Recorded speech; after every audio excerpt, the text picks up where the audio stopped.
द्वारकाधीश के बेटा प्रद्युम्न का चित्र बनाया, वो बिल्कुल इसी से मिलता जुलता है। और प्रद्युम्न के बेटे अनिरुद्ध का चित्र जब बनाया, प्रसन्न स्वप्न में मैंने जिसको देखा है वो तो यही है। चित्रलेखा लेने के लिए गई, लेकिन रात्रि में 1 मिनट में 108 चक्कर लगाता है सुदर्शन द्वारिका। द्वारिका में प्रवेश करे तो करे कैसे, बड़ी भारी समस्या है। द्वारिका में प्रवेश कैसे, और अभी ठाकुर जी का स्वागत करने के लिए हमारे डॉक्टर द्वारिका जी पधारे, द्वारिका कुसुमा जी। अब द्वारिका में कैसे जाए, और डॉक्टर द्वारिका कुसुमा जी आए, बड़े अच्छे भक्त हैं। बोल द्वारिकाधीश भगवान की। प्रभु की सेवा नारायण का स्वरूप समझ करके सेवा करे तो वो भजन ही है। सब भगवान की ही स्वरूप है, ऐसा समझ करके सेवा करने से वो भक्ति हो जाती है। द्वारिका में प्रवेश करें तो करें कैसे। इतने में देखा नारद जी चले आ रहे, नारायण हरि नारायण हरि नारायण हरि। चित्रलेखा ने देखा, कहा बाबा जी एक काम करवाओ। नारद जी ने कहा क्या काम करवाएं। बोले चोरी करवा दो। नारद जी बोले तुम्हें शर्म नहीं आती, संतों से चोरी की बात करती हो। चित्रलेखा ने कहा महाराज जी चोरी नहीं करवाएंगे, आप तो वहां पूसा प्राण छोड़ देगी, बात ऐसी ऐसी है, किसी के प्राण बच रहे हो। नारद जी बोले तब तो सहायता कर सकते। नारद जी सुदर्शन के पीछे लग गए, भैया सुदर्शन सुनो, हमें बहुत सुंदर कथा याद आ रही है, भगवान की माखन चोरी की कथा याद आ रही है, भगवान की बाल लीला याद आ रही है। सुदर्शन ने कहा कि अभी मेरे पास में टाइम नहीं, हमें ड्यूटी पर हूं। नारद जी बोले बिना भगवान की इच्छा के पत्ता नहीं हिलता, और फिर मेरे जैसा संत को मिलता नहीं है बार बार कथा सुनाने के लिए। सुदर्शन ने सोचा सत्य बात है, बिना भगवान की इच्छा के पत्ता भी नहीं हिलता, और नारद जैसा संत कहाँ मिलेगा बार बार कथा सुनाने के लिए। महाराज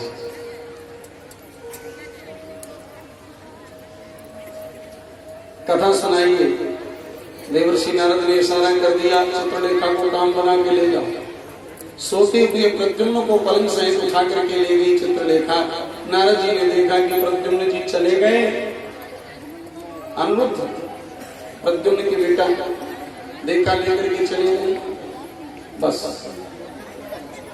बोले ऐसा है कि हमें इंद्र के पास में जाना है, बहुत जरूरी काम आ गया, फिर कभी कथा सुनाऊंगा। और नारद जी चले गए, वो भी अपने चक्कर पे लग गया। और यहाँ पर अनिरुद्ध आ गए, उषा से बातचीत कर रहे हैं। वार्तालाप को द्वारपालों ने सुना, बाणासुर से कह दिया हमें लगता है आपकी पुत्री के जेल में कोई पर पुरुष है।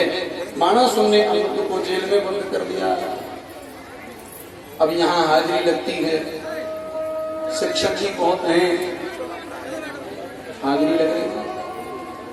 अनिरुद्ध को अब्सेंट रहे, कहाँ गया। नारद जी बोले जेल में पड़ा है बाणासुर जी। भगवान को पता चला तो भगवान ने भी नारायणी सेना को तैयार करके बाणासुर के नगर पर चढ़ाई कर दी। और उधर बाणासुर भी भगवान शंकर का भक्त है। भगवान शंकर ने इसके लिए झंडा दे रखा था और कहा था कि सुनो, ये झंडा जिस दिन ये नीचे गिर जाएगा समझ लेना कि तुमसे कोई युद्ध करने वाला आ रहा है, तुमसे भी बड़ा कोई वीर आ रहा है, ये समझ लेना। तुमसे भी बड़ा कोई वीर आ रहा है। अच्छा अच्छा, रोजाना प्रणाम करता था, आज देखा तो झंडा नीचे पड़ा है। भगवान शंकर को पुकारा, भोलेनाथ आ गए अपनी सेना को लेकर के। इधर से हर हैं और इधर से हरि हैं। एक ने दूसरे को देखा, हरि हर ने आपस में दंडवत प्रणाम करने लगे। बोले महाराज आप कैसे। बोले हमारे पोता को इसने बंद कर रखा है। आप कैसे। बोले हमारा चेला है, पहले हमसे युद्ध करना पड़ेगा तब चेला पर बार हो सकता है। हरि और हर दोनों में युद्ध होने लगा और बड़ा घमासान युद्ध हुआ। महाराज विस्मित जो छोड़ा, महेश्वर ज्वर विस्मित ज्वर छोड़, महेश्वर ज्वर छोड़ा भोलेनाथ। विस्मित करने परास्त कर दिया उसको।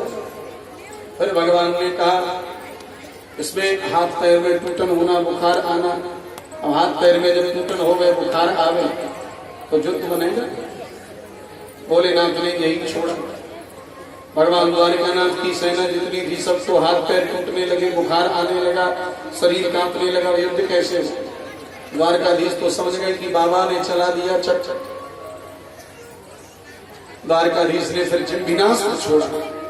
जिम्बिनास्त्र का मतलब जमाइयां आने लगी भोलेनाथ को, उनके गणों को जमाइयां आने लगी, मुंह फाड़ फाड़ के।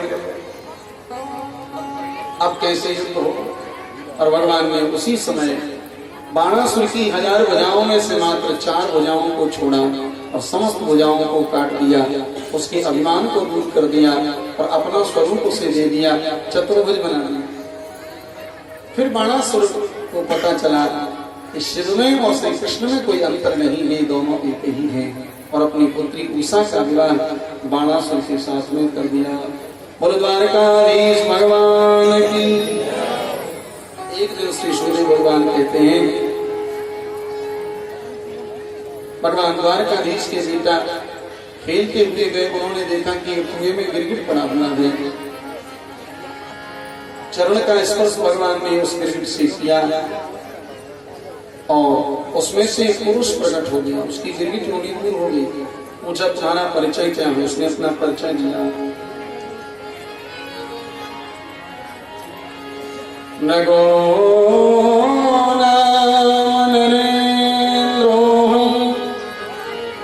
इक्ष्वाकु तनया प्रभो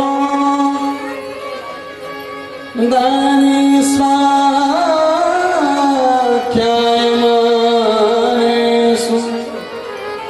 यदि ते कर्णमस्पृशं यदि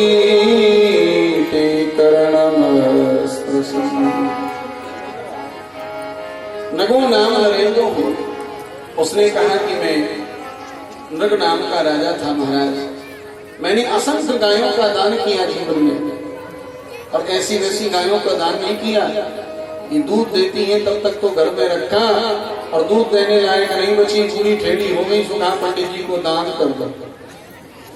ऐसी गाय दान में नहीं दी। पयस्वनी करुणी शील रूप गुणोपन्ना कपिला हेम श्रवणी। एक बार की जाई हुई गाय, जिनके सोने से सींग मड़के और खुर चांदी से मड़के, उनको धूल उड़ा करके, उनको उनके भोजन की व्यवस्था करके, फिर मैंने असंख्य गायों का ऐसे ब्राह्मणों को दान दिया। एक दिन एक ब्राह्मण को गाय दान कर दी और वो गाय छूट करके फिर झुंड में आकर के मिल गई। मुझे पता नहीं, मैंने दूसरे ब्राह्मण को फिर दान कर दी। इधर से दूसरा ब्राह्मण लेकर के जा रहा था, पहला ब्राह्मण उधर से आ रहा था। उसने कहा कि राजा ने ये गाय तो मुझे दान दी, कल मुझे दान में दी थी। ब्राह्मणों का झगड़ा हो गया। दोनों झगड़ते झगड़ते आए और राजा नृग के लिए श्राप दे दिया। राजा तूने तो गिरगिट जैसा काम किया है, दान दे करके और फिर दूसरे को दान दे दिया। ये रंग बदल काम किया, गिरगिट जैसा जा गिरगिट हो जा। राजा नृग ने कहा महाराज भूल हो गई, मैंने जानबूझ के नहीं किया। ब्राह्मण प्रसन्न हो गए, बोले प्रभु के चरण का स्पर्श होगा और गिरगिट योनि से तुम मुक्त हो जाओगे। आगे चल करके पौंड्रक का भी उद्धार किया, दूध नाम की वानर का उद्धार किया। महाराज राजसु यज्ञ हो रहा था। अब राजसु यज्ञ में सब तो सहायता कर रहे थे, लेकिन जरासंध नाम का जो राजा था मगध देश का, वो सहायता नहीं कर रहा था। भगवान द्वारकाधीश ने सोचा क्या करना चाहिए, और सहायता तो होना। भगवान द्वारकाधीश आज ब्राह्मण का स्वरूप बना करके गए।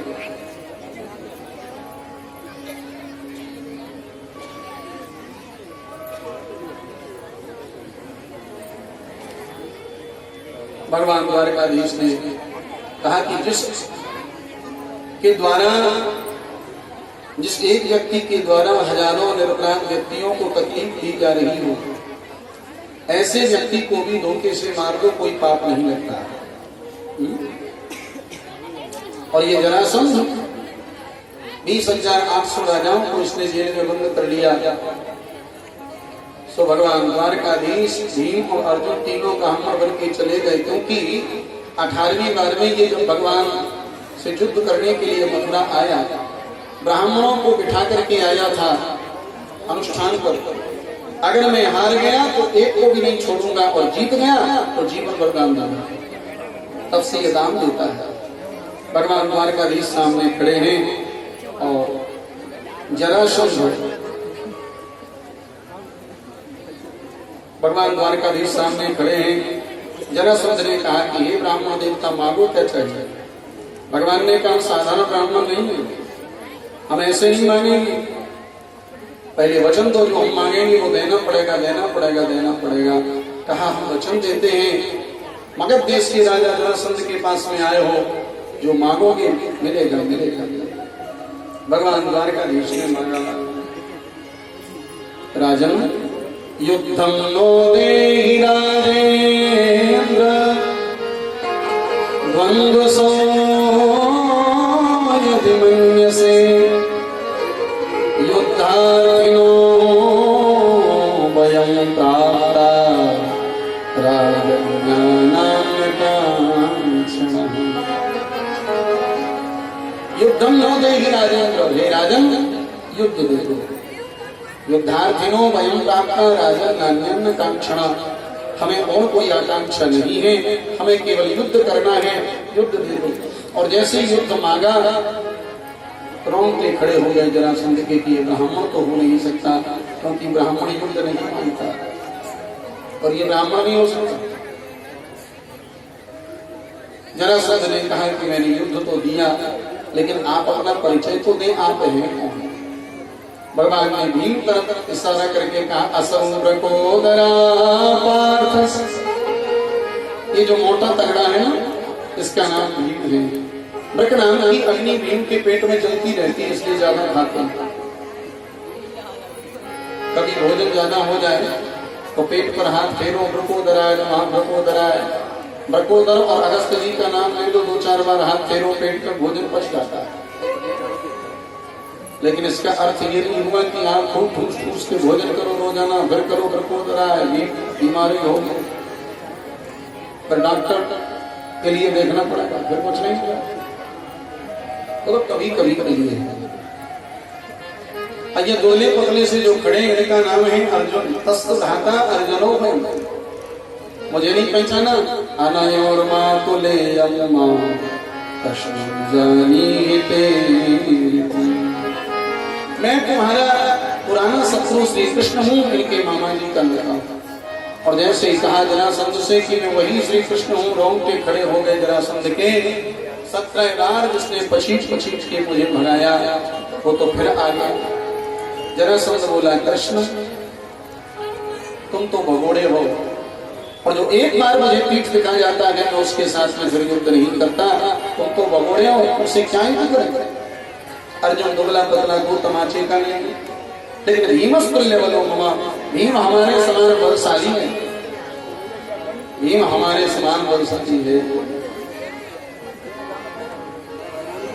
भीम के साथ नहीं। ये बच्ची या बच्चा किसी का हो तो देख लेना और ले जाना, यही हम सबको इकट्ठे करके जाएंगे जितनी हिराती। द्वारकाधीश भगवान की जय। हाँ, आप हमसे संहारो, आप बोलो द्वारकाधीश भगवान की जय। तो महाराज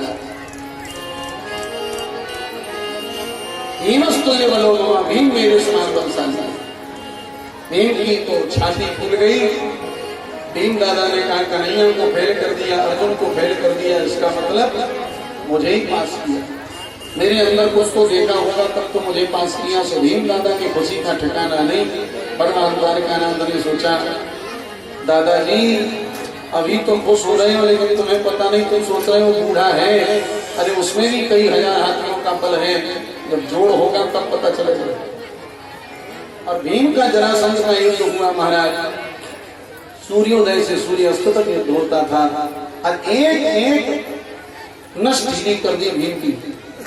भीम ने कहा कन्हैया पूरा दिन निकल गया युद्ध करते करते, अभी तक ये भी समझ में नहीं आ पाया कि इसमें शक्ति कितनी है। ठाकुर जी ने कहा दादाजी अभी तो पहला दिन हुआ, हमको फेल कर दिया उसने, अर्जुन को भी फेल कर दिया, आपको ही तो पास किया है और हम लोगों की इज्जत अब आपके हाथ में। भीम दादा ने दूसरे दिन फिर युद्ध किया और दूसरे दिन ऐसी कुटाई की महाराज। जरासंध ने भीम की। रात्रि के 1 बजे भीम उठ करके बोले कन्हैया मैं सबसे कहता हूँ मैं जीत नहीं पाऊंगा, अब तो भाग चलो इसी में साथ।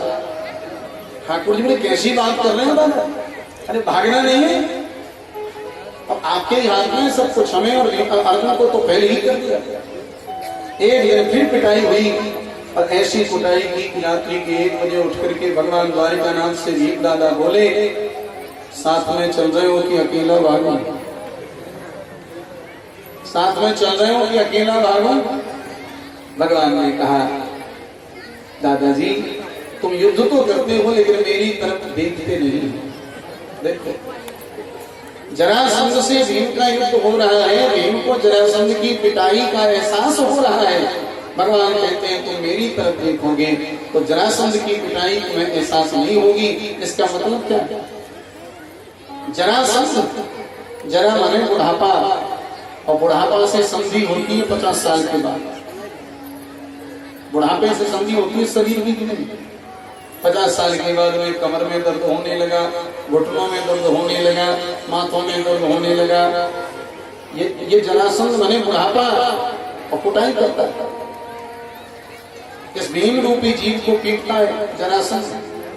अब कुछ लोग तो जरासंध की पिटाई से रोते हैं और कुछ लोग मस्त रहते हैं। इसका मतलब बुढ़ापे में भी जरासंध से संधि हो गई, जरा से बुढ़ापा आ गया, लेकिन हाथ में राम नाम की माला है, भगवान का भजन करते हैं तो बुढ़ापा उनका कैसे निकल जाता है, उन्हें कोई एहसास नहीं होता।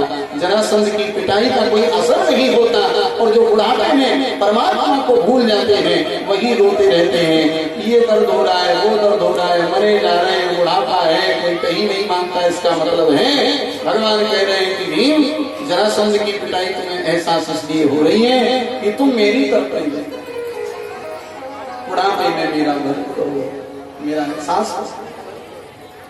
और भगवान की तरफ जब चित्त लगा होगा तो बुढ़ापा कब निकल जाएगा कोई पता नहीं। दूसरे दिन भीम दादा ने भगवान की तरफ देखा तो भगवान मखारी कर रहे थे दांतों, और भगवान ने दांतों करते ही बीच में से दांतों को छीट दिया और फेंक दिया। भीम दादा ने देखा तो लेकिन ठीक से नहीं देखा, तो जरासंध को बीच में से चीर दिया और फेंक दिया। अब जरासंध के लिए वरदान था। जरासंध के पिताजी का नाम था बृहदरथ। 2 पत्नी थी। एक संत ने उनके लिए एक फल दिया और कहा कि इस फल को तुम अपनी पत्नी को खिला देना, सुंदर बालक का जन्म होगा। अब 2 पत्नी थी, बराबर चाहते थे, तो फल को काट करके आधा आधा खिला दिया। मृतक पुत्र पैदा हुआ, आधा धड़ इसके आधा धड़ इसके, फेंक दिया पीछे कचड़े में। उधर जरा नाम की राक्षसी रहती थी, उसने भी सोचा महाराज का मैंने जीवन भर खाया है और आज ये अवसर आया तो पुत्र भी मृतक बना गया। जरा नाम की राक्षसी ने उन दोनों दड़ों को जोड़ दिया और बालक जीवित हो गया, नाम पड़ गया जरासंध। जरा नाम की राक्षसी ने आशीर्वाद भी दे दिया कि तुम्हें कोई बीच में से चीज भी देगा, अगर तुम सीध में पड़े रहोगे तो फिर से जुड़ जाओगे, विपरीत दिशा में तुम्हारे धड़ पड़े रहेंगे तो तुम फिर नहीं। भीम दादा ने जरासंध को बीच में से चीर दिया, फेंक दिया, बोले जरासंध मारा गया, जरासंध मारा गया, जरासंध मारा गया। और जरासंध के उधर दोनों धड़ धीरे धीरे खिसक के आए और दोनों धड़ जुड़ गए। और पीछे से आकर के उसने जो गला पकड़ा और जो भीम दादा ने पीछे देखा, बोले ये भूत कहाँ से आ गया। भगवान द्वारकाधीश बोले भूत नहीं है, जरासंध है। रात्रि में तो भीम ने कहा कि सरकार अब तो भागने में ही फायदा है, जिसको बीच में से चीर दिया फिर भी नहीं मरा, भाग लो। कन्हैया बोले नहीं नहीं दादाजी, आप देखते तो हो लेकिन ठीक से नहीं देखते। मैं इशारा कर रहा था, तुम समझते नहीं हो ठीक से। और कभी कभी यही होता है, इशारा करने वाला सही हो और इशारा समझने वाला गलत हो तो काम बिगड़ जाता है। इशारा करने वाला भी सही होना चाहिए और इशारा समझने वाला भी सही होना चाहिए। दोनों सही होंगे तब बात बनेगी। हमारे श्री सद्गुरुदेव भगवान एक दृष्टांत देते हैं, वो सुना रहे थे। एक बार एक व्यक्ति अपनी पत्नी को लेने के लिए गया। गांव का रहने वाला, पढ़ा लिखा तो था नहीं लेकिन धनवान था। संबंध हो गया था पढ़े लिखे परिवार में, और बहू एमए पास और ये अंगूठा छाप। लेवाने के लिए पहली बार गया। अब वहां पर सबने स्वागत सम्मान किया। इसके बाद में भोजन करने के लिए बैठा। इनकी पत्नी देवी जी चूल्हे पर भोजन बना रही थी। आज भी कहीं कहीं सिटियों में चूल्हे पर ही भोजन बनता है। जो गांव से जुड़े हुए लोग हैं वो आज भी चूल्हे का भोजन पसंद करते हैं। चूल्हे पर भोजन बना रही थी और उसने सुंदर साग बनाया, कई प्रकार की सब्जी बनाई, खीर बनाई, सब कुछ बनाया। और दो छोटी छोटी पूड़ी बिल्कुल छोटी छोटी अठवाई जैसी, छोटी छोटी। ये माताएं जब ज्यादा खुश हो जाती हैं, किसी ब्राह्मण का भोजन कराती हैं तो पतली पतली छोटी छोटी पूड़ी बनाती है। कोई मेहमान आए तो बड़ी पतली पतली छोटी छोटी। क्यों? बोले मेहमान जी खुश हो जाए कि बहू बड़ी चतुर है, पढ़ाई है।